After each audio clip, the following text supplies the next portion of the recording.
കൊറിയൻസ് കമ്പൂച്ചയിലെ ഏറ്റവും ആവശ്യമുള്ള ഏറ്റവും അട്രാക്റ്റീവായിട്ടുള്ള ഫ്ലേവറാണ് പാഷൻ ഫ്രൂട്ട് ഫ്ലേവർ. ഞാൻ പാഷൻ ഫ്രൂട്ട് കടയിൽ നിന്ന് വാങ്ങിക്കും, ഈ സ്റ്റോർ ബോട്ട്.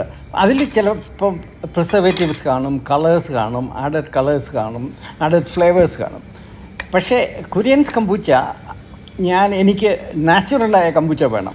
അതുകൊണ്ട് ഞാൻ കുറേ ഫ്രഷ് പാഷൻ ഫ്രൂട്ട് മേടിച്ചിട്ട് അതിൻ്റെ പൾപ്പ് എടുത്ത് അതിൻ്റെ കൂടെ കുറേ പഞ്ചസാരയും വെള്ളവും എടുത്ത് 1 ലിറ്റർ പാഷൻ ഫ്രൂട്ട് സിറപ്പ് ഉണ്ടാക്കാൻ നോക്കുകയാണ്.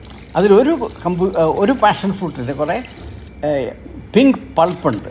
അത് ചിലപ്പോൾ ഒരു പാഷൻ ഫ്രൂട്ടിൻ്റെ രാജാവോ രാജ്ഞിയോ പോലും ആയിരിക്കാം. ഇത് ഒന്ന് ബോയിൽ ചെയ്തെടുക്കണം. അതിനുവേണ്ടി അടുപ്പിൽ വെച്ചപ്പോഴാണ് എൻ്റെ പൊന്നെ ഒരു രക്ഷയില്ല. അതിൻ്റെ സുഗന്ധം, അതിൻ്റെ മണം അത്ര നല്ലതാണ്.